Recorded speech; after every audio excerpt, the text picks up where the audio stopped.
Hi everybody, happy Valentine's Day. Today's video is going to be about Aphrodite, the Greek goddess of love and beauty. For those of you who are new to the channel, I'm Julia Cellini and I'm an artist and illustrator.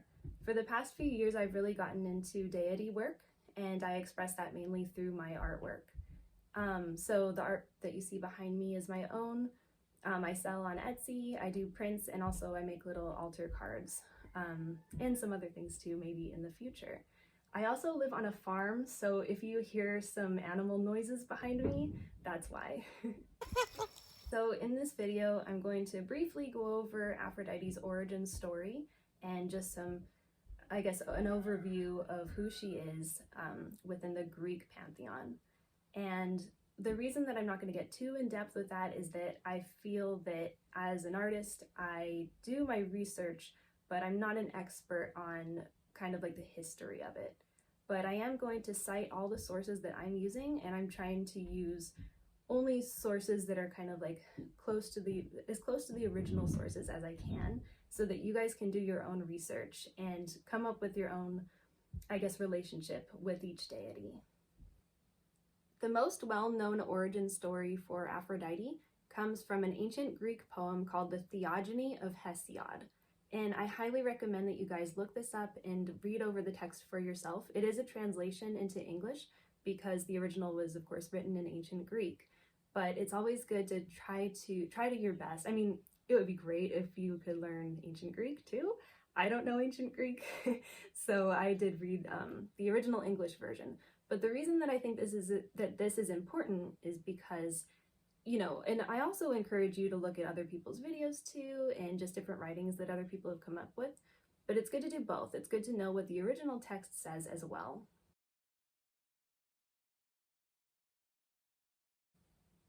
So the story goes that a titan called Cronus cuts off the genitals of a primordial deity named Uranus, and he throws it into the ocean, and from that comes like sea foam, and then that's what Aphrodite is born out of.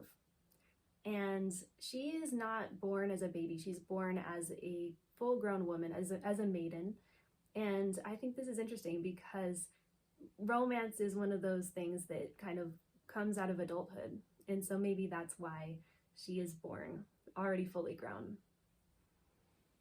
So she washes up onto the shore and she looks like a beautiful maiden, and in some versions of the story she is naked because she has just been born, and in other versions she is actually previously adorned, like before she rises up, she's adorned by the Horai, which are deities that are associated with the seasons of the year. And I think that their name kind of means hours. So it's kind of an interesting aspect of the mythology that you don't hear all the time. So there's like these seasonal spirits that dress her, and then she comes washing up onto the shore, and all the other gods and goddesses are there, and they're all kind of excited because I think that they know she's the goddess of love and beauty. So in this origin story, I feel that a lot of it has to do with what the other god's impression of her is, and then the events that take place after that, which have to do with Hephaestus and kind of this battle over who gets to marry Aphrodite, and there's all this other stuff that happens. Very little of it kind of speaks to her nature in itself, in this story anyway. Other stories kind of have more of that. There is this instance in the text, which is a translation of the Theology of Hesiod, that one's written in 1914.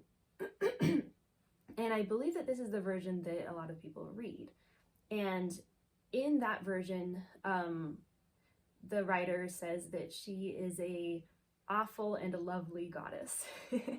And so this is kind of interesting because when I read that, I wasn't sure if kind of the author had translated that from like awful as in like full of awe because she's a goddess, or if he is speaking to her nature being kind of like, how do you say it? I guess it wouldn't surprise me either way if he's trying to say that she's not so nice or something like that. because I feel like in a lot of the ancient Greek poems, they'll say things like, oh, cruel Aphrodite, which kind of speaks to the nature of love and romance, I guess, where you just never know how it's going to work out. And in my own practice, I do think it's important to say now that I don't really conscribe to describing the different deities, any deity from any pantheon, as like good or bad, unless that's specifically what they're about. I feel that deities might not be kind of held to the same things as we are, like the same codes of morality and things like that. And especially when it comes to the Greek deities, they are so specific, and they all have very, very specific things that they represent and that they rule over. And love and romance is one of those things where, you know, so often people do get spurned and people get hurt, and heartbreak is so painful that I guess I can understand why there's this whole aspect of Aphrodite being like awful and kind of cruel and all these different things, because that kind of encompasses her aspects. So, I mean, I probably would never write that about Aphrodite. Maybe awful is like not the right word, because I do think that it's also very important to respect each deity, and especially one like Aphrodite, which I'm gonna get into in a second. I believe that Aphrodite is very involved with people and with the human world. So all the more reason to be very respectful when speaking about her. So now that I've gone over a little bit about the basics of her and who she is, let's get into working with her. So there's lots of different things that people will ask of Aphrodite when working with her or ask her for help with. And I thought that I'd just go over like a few of my own experiences with that and kind of what I think works and what I think doesn't work. So the main thing is that I feel that Aphrodite, because of the aspect that she rules over, because of love and romance and beauty, I think she's really likely to respond to, I guess, questions about bringing new love into your life. And so if that's what you're looking for, I think that's a great thing to work with Aphrodite for. Also, before I get too much more into it, I do want to say that I believe everybody who practices deity work has their own way of doing it, and so I'm not going to talk about like morality. I don't even really care what you guys do in terms of that, because I think that everybody's situation is different, and you never know what an outcome of something is going to be. So I'm coming at this from a completely non-judgmental standpoint. Even, you know, like if you're using my little altar cards, it's between you and that deity. So yeah. So asking Aphrodite for new love has worked for me. Well, maybe not like directly, but I do think that that is within her realm of things that are really good to ask for from her.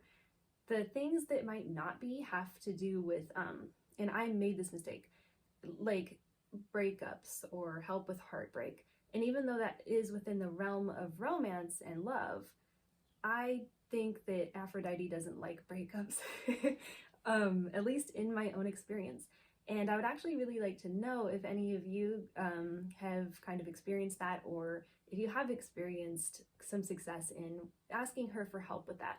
I think that maybe there's some other deities that might be better at that aspect of it, because I think that where Aphrodite is concerned, her stories and her correspondences kind of work more with, yeah, like starting things or bringing new love, or even help with current love or existing love. And then of course beauty, that's another one that we don't want to overlook. So if instead of bringing new love into your life, you want to try to win somebody back, or maybe win somebody's attention, or even like it can even kind of get into experiencing something with somebody who maybe is already taken. This is one of those gray areas, again, which I'm not going to go over. I'm not going to say my opinions about anything, because my opinion is that everybody should do what they're going to do and work their own will, and however it ends up doesn't have anything to do with me unless I'm the one doing it. But Aphrodite is known for getting involved in this kind of thing. And so this is kind of like a good example is with the Helen of Troy story.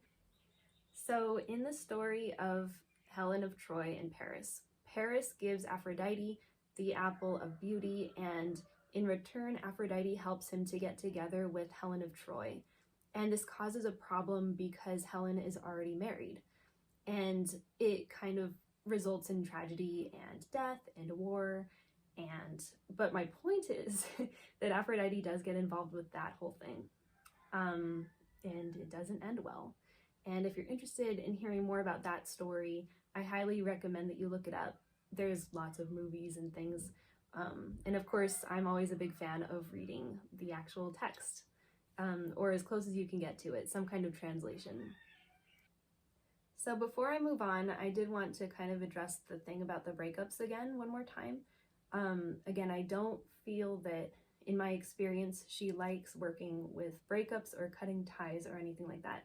And because it's Valentine's Day, not to compare her with any other goddesses, but because it's Valentine's Day and some of you might need some help with that kind of thing, if you've decided that you want to cut ties, I'm not saying that you should or anything like that. A really great goddess to work with is Sekhmet, who is an Egyptian goddess. And she's great with like cutting ties, even if you don't really know if you want to. I've noticed that she's really great for kind of like, she's also very intense. So, you know, like ripping things out of your life that are no longer doing you any good. Aphrodite, I would not work with her when it comes to things like that, and maybe focus on, you know, if you want something new, if you want to bring something else into your life. I think that she really likes to, she's like if a deity's like a maximalist as opposed to a minimalist. Like she likes to bring things in and start things. So if that's the approach that you want to take, if you are dealing with brokenheartedness or something like that, I think that she would be a good one to work with. If you're going the route of bringing something else in and kind of like, or the self-love aspect too, if you're wanting to feel better about yourself and maybe wanting to start a new health journey or something like that. And also, if you're into the idea of beautifying your space, she's a really great deity to work with. And that doesn't mean that you have to use a lot of pink or anything like that. I mean, it is like a good color on her altar, I think. But if you want to kind of like surround yourself with more beauty, or maybe again, like if you're feeling a little bit down, and then you want to take that approach to kind of getting yourself out of it, I do think that she's a really great deity to work with for that. Because as the goddess of beauty, and this could just be me, but I feel like she likes to be asked for things like that when it comes to beauty, design, decoration, which is something that I'm really not good at. It's funny because as an artist, I think she's a really great deity to work with for artists. And you know, that's depending on what kind of art you're doing. And I think that art can take many forms, and it doesn't always have to be beautiful. But if that's what you're going for, I do think that I think that she likes art for the most part. And I think that she likes people who are trying to beautify their space or bring beauty into the world in some way. Here is my own altar space to Aphrodite. So I just kind of set up this it's a game table that I use for a lot of my altar work. And I don't always set up like a full altar. But this time for Valentine's Day, I set up a full altar for the goddess Aphrodite. This is the painting that I did of her 2 Valentine's days ago.